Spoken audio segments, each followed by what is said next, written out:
सर्वांना नमस्कार. मला आशा आहे की तुम्ही सर्व ठीक असाल. माझे नाव अश्विनी आहे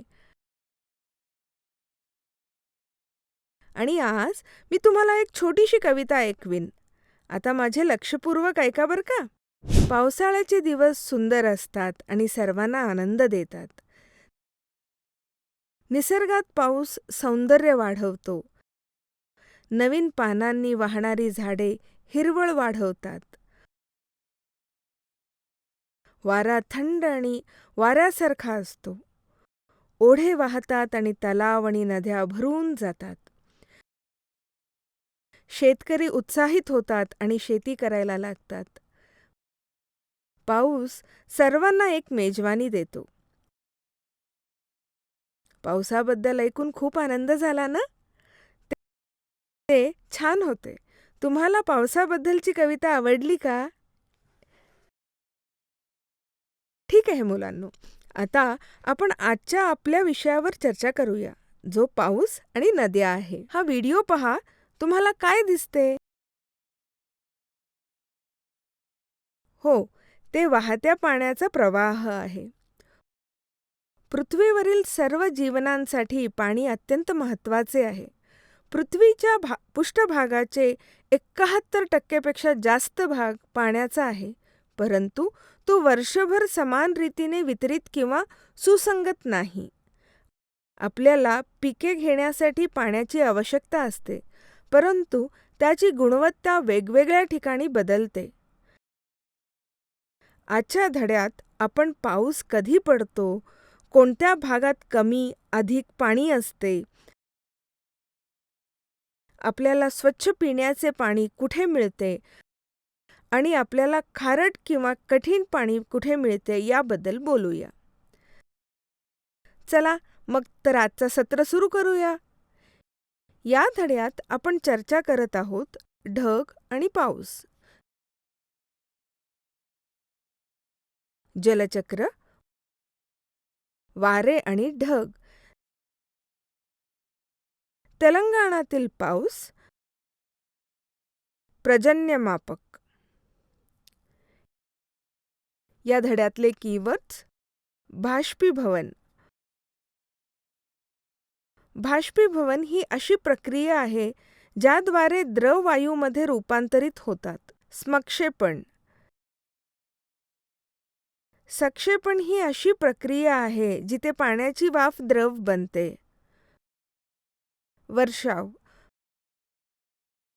वर्षाव म्हणजे कोणतेही द्रव किंवा गाठलेले पाणी जे वातावरणात तयार होते आणि पृथ्वीवर परत येते. आर्द्रता. आर्द्रता म्हणजे हवेतील पाण्याचा वाफेचे प्रमाण. उष्ण. अत्यंत गरम आणि जवळचे किंवा ओलसर किंवा उष्ण. संकल्पना नकाशा.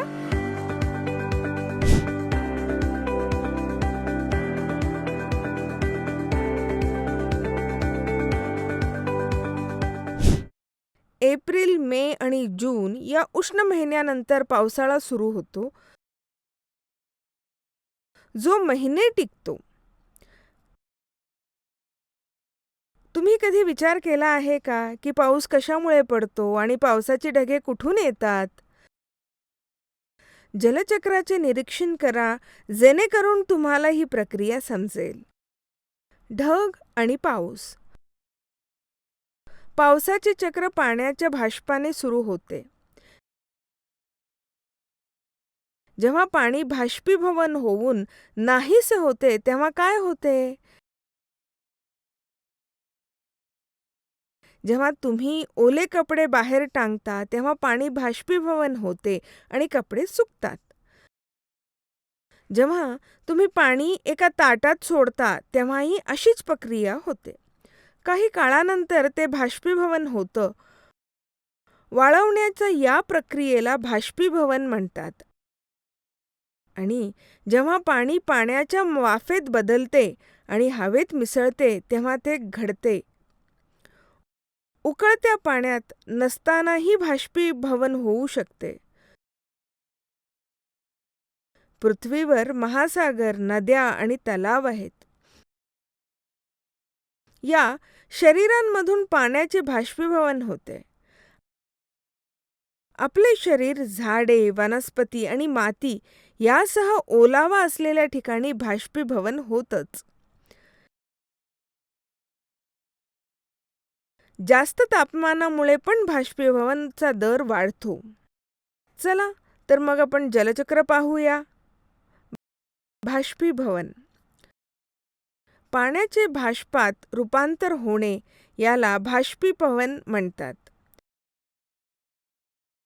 ज्याच्या प्रक्रियेत पाण्याची वाफ पुन्हा पाण्यात रूपांतरित होते आणि त्याला संक्षेपण असं म्हणतात. ढग म्हणजे हवेत लटकणारे पाण्याचे लहान थेंब असतात. समुद्रातून पाण्याचे बाष्पीभवन होऊन आकाशात ढग तयार होतात. पावसाच्या स्वरूपात खाली येतात. जमिनीवरील उतारावरून नद्याच्या स्वरूपात वाहतात आणि शेवटी समुद्रात सामील होतात. त्याला जलचक्र म्हणतात.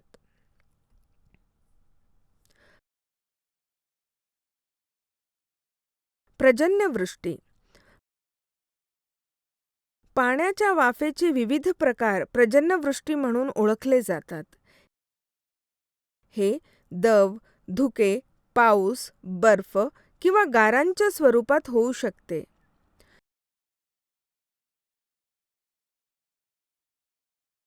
हवेत असलेल्या आर्द्रतेबद्दल जाणून घेऊया. आर्द्रता म्हणजे हवेतील आर्द्रता जी आपण पाहू शकत नाही. जेव्हा तापमान आणि आर्द्रता वाढते तेव्हा आपल्याला अस्वस्थ वाटते. आपल्याला घाम लवकर सुकत नाही, ज्यामुळे आपल्याला चिकटपणा जाणवतो.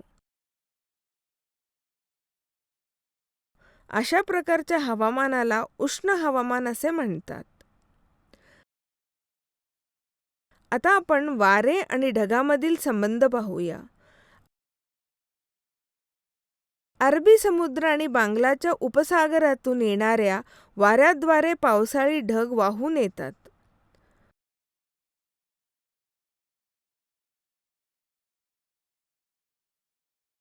मान्सून वारे किंवा नैऋत्य मान्सून वारे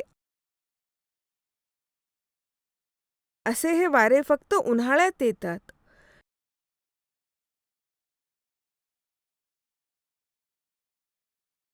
ढग आपल्याला पाऊस देण्यासाठी खूप अंतर्देशीय प्रवास करतात. तेलंगणा राज्यात मार्च ते जून दरम्यान तापमान वाढतो.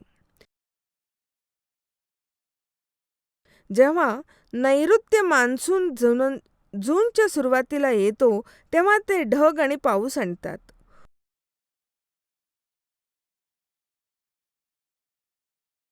उत्तर आणि पूर्वेला पाऊस जास्त पडतो, परंतु तेलंगणा पठारावर कमी पडतो.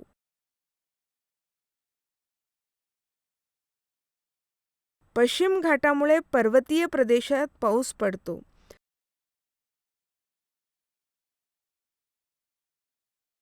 मान्सून आणि चक्रवादळे मोठ्या प्रमाणात पाऊस आणि पिकांचे नुकसान करू शकतात.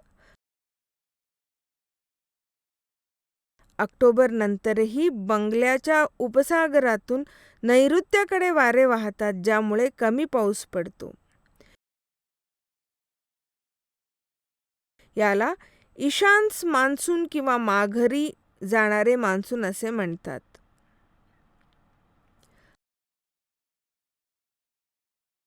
आता आपण पर्जन्य कसं मोजले जाते ते पाहूया. एका युनिट क्षेत्रासाठी पावसाचे प्रमाण सेंटीमीटरमध्ये मोजले जाते.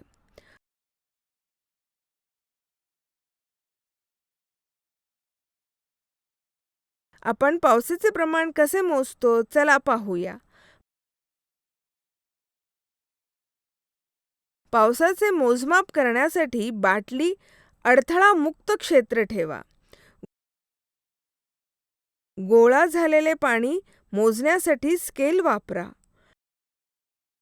आठवडा किंवा महिन्यासाठी पाऊस निश्चित करण्यासाठी बाटली काही दिवस बाहेर ठेवा.